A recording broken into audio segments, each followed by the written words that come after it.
Good morning, welcome back MG family ব্লগে। তো চলে আসলাম একটা নতুন ভিডিও নিয়ে। তো অনেকদিন ধরে ভিডিও করা হচ্ছিল না, তো আজকে ভাবলাম ভিডিওটা আবার শুরু করি। তো গরম যা পড়েছে, গরমে সবাই কেমন আছো? তো এখন 9টা বাজে, এখন থেকে ভিডিওটা শুরু করলাম। আর 9টার সময় বাইরে দেখবে কেমন। এই দেখো, এখন মোটামুটি 6টা 6:30 বাজতে না বাজতে এত রোদ চলে আসে, মনে হয় কি কত বেলা হয়ে গেছে। এখন 9টা বাজে। তো 9টার সময় আমি আজকে সমস্ত কাজকর্ম সেরে স্নান টান করে চলে এসেছি রান্নাঘরে। আর এখন এই যে একদিকে ভাত বসেছি, একদিকে চা করেছি। তো যা গরম পড়ছে, গরমের জন্য প্রচণ্ড সমস্যা হচ্ছে। তো এই গরম আসলে আমার প্রচণ্ড শারীরিক সমস্যা হয়। যেহেতু গালের মধ্যে বিস্কুট একটু কথা তোতলে যাচ্ছে, কিছু মনে করো না। একটু শারীরিক সমস্যা হচ্ছে, কারণ এই গরমের মধ্যে প্রচুর আমার অসুবিধা হয়। গরমে আমি একদম কী বলবো, আমার যা তা অবস্থা হয়ে যায়। কখনো প্রচণ্ড ঘেমে যায়, ঘেমে গিয়েই চলে যাচ্ছে স্নান করতে, ব্যাস। তারপর হচ্ছে তোমার এই গরমে রান্না করা, তারপর ঘেমে যাওয়া, গিয়ে আবার পাখা চালিয়ে বসা, ফ্রিজ থেকে ঠান্ডা জল বের করে খাওয়া, এইসবের কারণে অনেক রকম সমস্যা হচ্ছে। এখন নতুন সমস্যা হয়েছে কোমর যন্ত্রণা যা করে, বেশিক্ষণ দাঁড়িয়ে থাকলে বসতে পারি না, আবার বেশিক্ষণ বসে থাকলে দাঁড়াতে পারি না। এখন নতুন সমস্যার সম্মুখীন হতে হচ্ছে আমাকে। তো যাই হোক বন্ধুরা, এখন এই গরমের মধ্যে ঘরের লোকও একটু একটু করে অসুস্থ হয়ে যাচ্ছে। দাদাভাইতে গরমে কাজ করে, ওর তো আরোই অসুবিধা হয়ে যাচ্ছে। না, কাজ করে গরমে করে তা না, গরমে করে, কিন্তু কদিন ধরে যা গরম পড়েছে, 2-3 দিন ধরে, সেতে সমস্যা হচ্ছে। মেয়ের তো ঠান্ডা লেগে গেছে, প্রচণ্ড পরিমাণে ঠান্ডা লেগে গেছে, মাথা যন্ত্রণা। আর আমি তো কিছুদিন আগে মাথা যন্ত্রণা, গলা ব্যথা সব কিছু কাটিয়ে উঠলাম, এখন কোমর যন্ত্রণা। তো যাই হোক, খাওয়া দাওয়া তো বন্ধ করা যাবে না, পেটকে তো আর বলা যাবে না। তো ভাবলাম যে অনেকদিন ধরে ভিডিও শুরু করা হচ্ছে না, করি। লাস্ট মনে হয় গৃহপ্রবেশ আর ওই পরীক্ষা ব্লগটা একসাথে দিয়েছিলাম। তো কিছু করার নেই, গরম তো গরমের মতো পড়ছে, কিন্তু আমার কাজ বন্ধ করা যাবে না। কত সমস্যায় ভুগেছি আর না। তো কিছু কিছু সমস্যা আছে, সেই সমস্যাগুলো এখন কাটিয়ে উঠতে আমাকে একটু সময় লাগবে। যেটা একটু পারিবারিক সমস্যা, নিজের পার্সোনাল সমস্যা। তো সেই সমস্ত সমস্যার জন্য আমি একদম কি বলবো,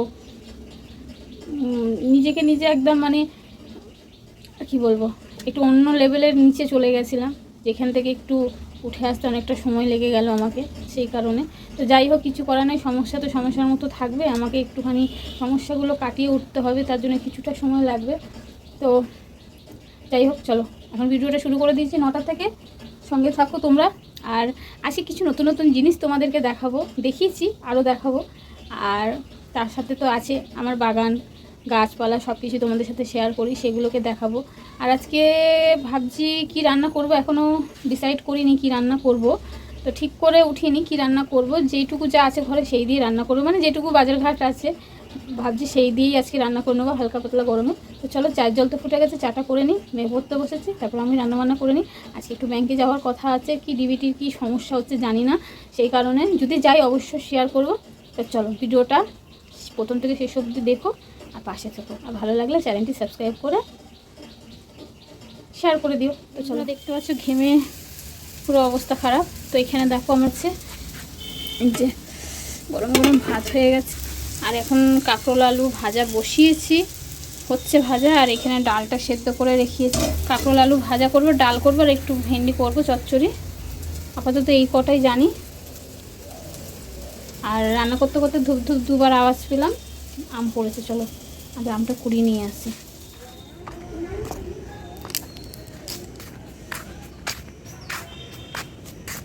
কাঁচা আম,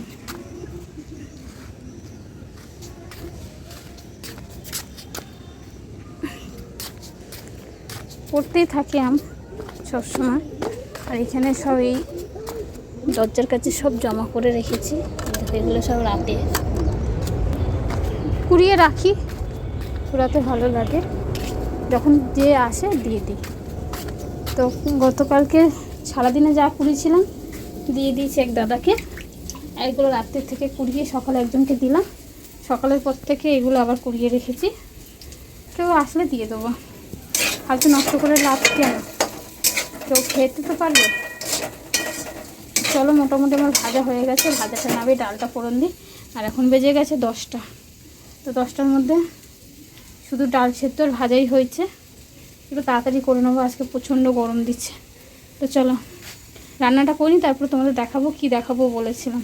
বন্ধুরা, ডাল ফোড়ন দেওয়া হয়ে গেছে, এই দেখো ডাল ফোড়ন দেওয়া হয়ে গেছে, আজকে রসুন ফোড়ন দিয়েছি আর ভাজা এখানে নামিয়ে নিয়েছি, আর একটু ভেন্ডি বসিয়েছি পাঁচফোড়ন দিয়ে। আর এই যে আজকে ডাবওয়ালা দাদা পাড়তে এসেছিলো ডাব, তো একটা তোমাদের দাদা ভাইয়ের জন্য চেয়ে রেখেছি, আমি একটা হবে, উনি দিয়ে দিয়েছে সঙ্গে সঙ্গে। উনি কী বলে পয়সা নাইনি, বললো কি একটা দেবো, আবার পয়সা কি বললো। তো তোমাদের দাদা ভাই তো রোদে রোদে কাজ করে এখন আসবে, তো ওকেই দিয়ে দেবো। অন্যদিন বললো অন্যদিন পারলে বলতে দুটো দেবো, আজকে একটাই না বলে দিয়ে গেছে। চলো ভেন্ডি ওইটা হতে থাক, আর সবজিওয়ালা দাদা আসে, সবজিও রাখতে হবে। আর ছেলে ফোন করছে, কেন করছে চলো একটু দেখে নিই। তো বন্ধুরা আবার চলে আসলাম ভিডিওটা কন্টিনিউ করতে। আর এখন বাজে ওই তোমার 12:30। তো 12:30টার মধ্যে আজকে রান্নাবান্না আমার হয়ে গেছে, সমস্ত বাসন মাজা হয়ে গেছে, শুধু কড়াইটা আর গ্যাসের এই এটা মাজা হয়নি এখনও, এই দুটো মাজলে হয়ে যায়। তারপর গ্যাস ট্যাস পরিষ্কার করে কাঁচা ধোয়া করে ঘর মুছে স্নান করবো, প্রচণ্ড গরম লাগছে। তো সকালে করলাম ডাল, কাঁকরোল আলু ভাজা, একটা ভেন্ডি চচ্চড়ি করেছিলাম, আর এই যে পাতলা করে একটুখানি সোয়াবিন করেছি, বেশি মশলা দিইনি, অল্প মশলা দিয়ে সোয়াবিন করেছি। তো ভাবলাম স্নান করে আগে তোমাদের দেখিয়ে দিই, কারণ তোমাদের দাদাভাই স্নান করার আগেও গাছগুলো ঠিক করছে, আর যেগুলো দেখাবো বলেছিলাম। তো চলো তোমাদের একবার ঝটপট করে দেখিয়ে দিই তারপরে বাকি কাজগুলো করব।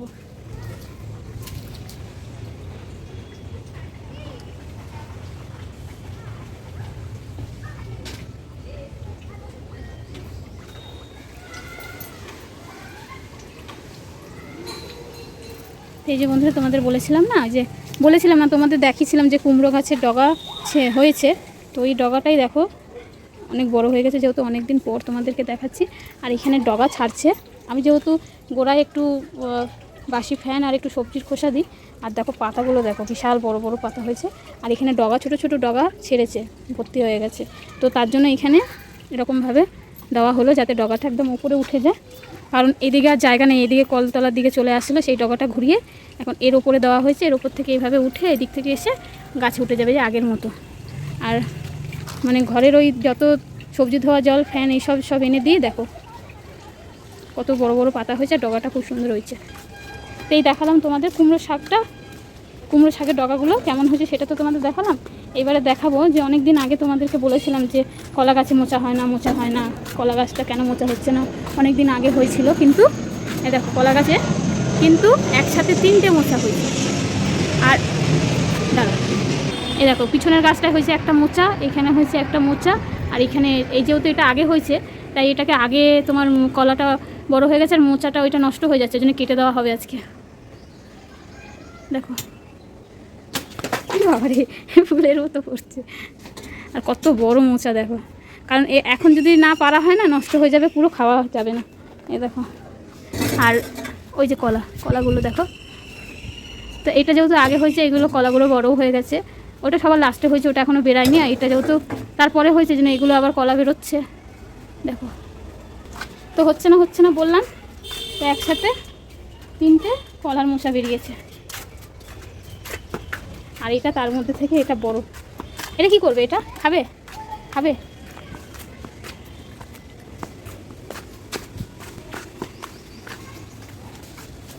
কি করবে এটা এখন বানাবে, স্নান করবে না, বিকালে বসে বানাবে, এখন রেখে দাও এইভাবে। নষ্ট হয়ে যাচ্ছে, অনেকগুলো নষ্ট হয়ে গেছে। ওই ছেলেগুলো নিয়ে যা, বালতিতে আছে, আর ওই কটা নিয়ে যা, ঠিক আছে যা। তো আমগুলো পড়ে নষ্ট হওয়ার থেকে সবাইকে দিয়ে দিলে খেতে পারে, তাই কটা কুড়িয়ে রেখেছিলাম, ওদেরকে বললাম যে নিয়ে যা তোরা। তো চলো রান্নাবান্না দেখিয়ে দিলাম, যে গাছ দেখানোর কথা ছিল দেখিয়ে দিলাম। আর এখন যাবো কাজ করতে, মোচাটা রেখে দাও। আর কত বড়, অনেক বড় মোচা হয়েছে, কষ পড়ছে। এখানটা রাখবো, এর ওপরে এখানটা রাখি আপাতত, এটা বিকালবেলা সন্ধ্যাবেলা বসে ছাড়িয়ে রাখবো। তো চলো তার আগে আর একটা কাজ আছে, ওইটা করে এসে কাজকর্ম করে তারপরে আবার ভিডিওটা কন্টিনিউ করবো তোমাদের সাথে।